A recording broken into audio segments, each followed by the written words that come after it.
ഇന്ന് ഞങ്ങളുടെ ജീവിതത്തിലെ ഏറ്റവും സന്തോഷമുള്ള ദിവസമായിരുന്നു കേട്ടോ. അമ്മനെ സംബന്ധിച്ച് ഞങ്ങളെ സംബന്ധിച്ചെന്ന് പറഞ്ഞു കഴിഞ്ഞാൽ 10th അവൻ നന്നായി പഠിച്ചു. എല്ലാവരുടെയും പ്രാർത്ഥന കൊണ്ടും ദൈവാനുഗ്രഹം കൊണ്ടും അവന് നല്ല മാർക്സ് ഫുൾ A1 കിട്ടി. കുറേ അവാർഡുകൾ കുറേ പ്രൈസുകൾ നമുക്ക് കിട്ടുന്നുണ്ടെങ്കിലും പക്ഷേ സ്കൂളിൽ നിന്ന് അവൻ പഠിച്ച സ്കൂളിൽ നിന്ന് ഒരു അവാർഡ് കിട്ടണത് കുട്ടികളെ സംബന്ധിച്ച് ഏറ്റവും വലിയ കാര്യമല്ലേ. അപ്പോൾ ഭവൻസിൽ ഇന്നായിരുന്നു ആ ഫംഗ്ഷൻ. 10th +1 ഫുൾ A1 കിട്ടിയവർക്കും പിന്നെ ഓരോ സബ്ജക്ട്സിലും ഫുൾ മാർക്സ് കിട്ടിയവർക്കുമുള്ള അവാർഡ് ഫംഗ്ഷൻ ഇന്നായിരുന്നു. അപ്പോൾ അതിന് ചീഫ് ഗസ്റ്റ് എന്ന് പറയുന്നത് നമ്മുടെ ഹൈക്കോടതിയിലെ ചീഫ് ജസ്റ്റിസ് ആയിരുന്നു, ദേവൻ രാമചന്ദ്രൻ സർ. ഞാൻ ഫസ്റ്റ് ടൈമാണ് കാണുന്നത്. ഇത്രയും സിമ്പിളും ഇത്രയും നല്ലൊരു പേഴ്സണാലിറ്റി ഉള്ളൊരു മനുഷ്യനെ ഞാൻ അടുത്ത കാലത്ത് കണ്ടിട്ടില്ല. നമുക്ക് ഭയങ്കര റെസ്പെക്റ്റ് തോന്നും. അത് ആളുടെ സ്പീച്ച് കൂടെ ആയിക്കോട്ടെ, പിന്നെ ഭയങ്കര സിംപ്ലിസിറ്റി. സാറിനെ പഠിപ്പിച്ച ഒരു ടീച്ചർ അവിടെ വന്നിട്ടുണ്ടായിരുന്നു. ആളോടുള്ള ഗുരുഭക്തിയൊക്കെ കാണേണ്ടത് തന്നെയായിരുന്നു.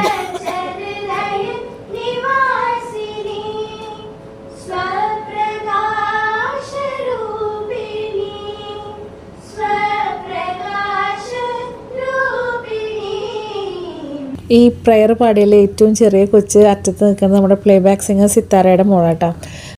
പിന്നെ ഡയസിലുണ്ടായിരുന്ന ജസ്റ്റിസ് കൂടാണ്ട് ഭവൻസിൻ്റെ ചെയർമാനും ഡയറക്ടറും പിന്നെ പ്രിൻസിപ്പളും വൈസ് പ്രിൻസിപ്പളൊക്കെ ആയിരുന്നു കേട്ടോ. ഇതാണ് അവരുടെ principal mini ma'am. Honorable Justice Devan Ramachandran, esteemed Chairman C.A. Venugopal C. Govind, most respected Director Sri E. Ramankuti, all the respected dignitaries on and off the dais, invited guests, teachers and my dear students.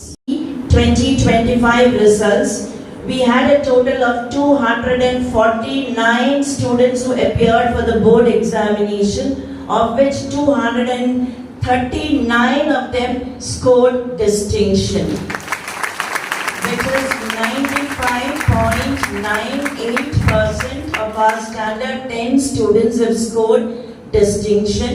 And out of all the students who appeared in standard 10, 37 students scored A1 in all subjects. Good morning. Namaste.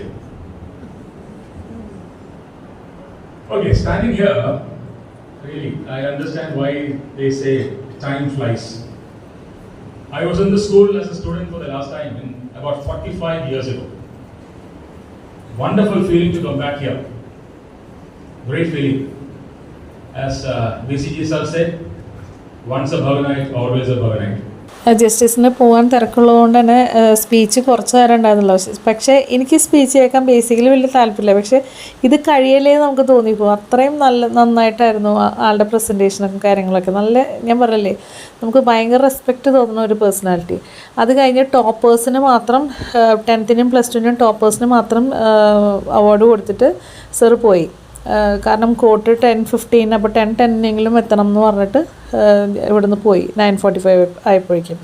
അത് കഴിഞ്ഞിട്ട് പിന്നെ ഭയങ്കര delay ആയിട്ട്. അപ്പോൾ actually ഞാനും അമനും ആദ്യം പോയി. കാരണം ഇവർക്ക് സ്റ്റുഡൻസിന് 8:30 റിപ്പോർട്ട് ചെയ്യാന്ന് പറഞ്ഞിട്ട് അമൽ ചേട്ടൻ വന്നിട്ടുണ്ടായിരുന്നു. അപ്പം ഇത് കഴിഞ്ഞിട്ട് വേഗം പോകാമെന്ന് വിചാരിച്ചത്. പക്ഷേ വന്നിട്ട് കുറേ ലേറ്റായിപ്പോയി. അപ്പോൾ അമൽ ചേട്ടൻ ഇവന് അവാർഡ് കൊടുക്കണ കണ്ടതിന് ശേഷം വേഗം പോയി. പിന്നെ ഇവനെ കാണാൻ നിന്നില്ല, കാരണം അപ്പോഴേക്കും അവിടെ എത്തേണ്ട സമയമായി കഴിഞ്ഞിട്ടുണ്ടായിരുന്നു.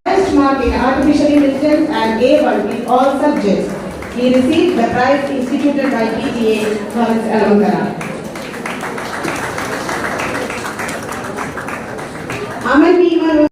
അമന് 2 അവാർഡ് ഉണ്ടായിരുന്നു, ഫുൾ A1-ൻ്റെയും അതുകൂടാണ്ട് ആർട്ടിഫിഷ്യൽ ഇൻ്റലിജൻസിൻ്റെ ഫുൾ മാർക്സും. അവന് അവാർഡ് കൊടുത്തത് എഡ്യൂക്കേഷൻ ഓഫീസർ സുകുമാരി മാം ആയിരുന്നു കേട്ടോ. അത് കഴിഞ്ഞിട്ട് പിന്നെ അവാർഡൊക്കെ കിട്ടി. ഇത് അവൻ്റെ ബെസ്റ്റ് ഫ്രണ്ട് ആദിത്യയാണ്. അങ്ങനെ എല്ലാവരും ഭയങ്കര ഹാപ്പിയൊക്കെ ആയി. പിള്ളേർക്ക് ഭയങ്കര സന്തോഷമല്ലേ, ഞാൻ പറഞ്ഞ പോലെ അവാർഡൊക്കെ എനിക്ക് കാണിച്ചു തന്നു. അപ്പോഴേക്കും അമൽ ചേട്ടൻ പോയിട്ടുണ്ടായിരുന്നു കേട്ടോ. അത് കഴിഞ്ഞിട്ട് ടീച്ചേഴ്സൊക്കെ നിന്ന് നമ്മളെ പോലെ തന്നെ അവർക്കും ഫോട്ടോസ് എടുക്കാൻ നല്ല ഇഷ്ടമുണ്ട്, എനിക്ക് മനസ്സിലായി. അപ്പോൾ ഇവൻ്റെ കയ്യിൽ ക്യാമറ കൊടുത്തിട്ട് എടുത്ത് തരാനൊക്കെ പറഞ്ഞു. നന്നായിട്ട് ഒരു പോസ് ചെയ്തൊക്കെ നിൽക്കുന്നുണ്ടായിരുന്നു. അങ്ങനെ അവൻ ഫോട്ടോ ഒക്കെ എടുത്തു കൊടുത്ത് പിന്നെ അവനും ഫ്രണ്ട്സും കൂടിയൊക്കെ നിന്ന് ഫോട്ടോ സെഷനായിരുന്നു. ഇത് അവൻ്റെ ഫ്രണ്ട് വൈഷ്ണവ്. ഇപ്പോൾ മാറി ക്ലാസ്, ഇവരൊന്നിച്ചായിരുന്നു ക്ലാസ്സിൽ 10th. ഇപ്പോൾ വൈഷ്ണവ് കോമേഴ്സായിപ്പോയി. ആദ്യത്തെ അവൻ്റെ ക്ലാസ്സിൽ തന്നെയുണ്ട്. എനിക്കറിയാം കുറേ പേര് ഇവൻ്റെ ഈ വിജയത്തിന് പിന്നിലുണ്ട്. അവൻ്റെ ടീച്ചേഴ്സ് സ്പെഷ്യലി പറയണ്ട. പിന്നെ കുറേ പേര് അവന് വേണ്ടി പ്രാർത്ഥിച്ചിട്ടുണ്ട്. എല്ലാവർക്കും സ്പെഷ്യൽ താങ്ക്സ് ഉണ്ട്. പിന്നെ അവനോട് എനിക്ക് പ്രത്യേകം പറയണം, കാരണം അവൻ കാരണമാണ് ഞങ്ങൾ ഇത്രയ്ക്കും പ്രൗഡായതും സന്തോഷിക്കാൻ ഇടയായത്. അപ്പോൾ ഇനിയും ഇതുപോലെ തന്നെ ആവട്ടെ എന്ന് ഞാൻ പ്രാർത്ഥിക്കുകയാണ്. ഇതെന്നെടുത്ത കുറച്ച് ഫോട്ടോസാട്ടോ, അവൻ്റെ ഫോട്ടോയും അവൻ്റെ ഫ്രണ്ട്സിൻ്റെ കൂടെയും അവൻ്റെ ക്ലാസ്സിലത്തെ കുട്ടികളുടെയൊക്കെ കൂടിയിട്ടുള്ള ഫോട്ടോസ്. അപ്പോൾ ഇത്രയുള്ള നമ്മുടെ വീഡിയോ.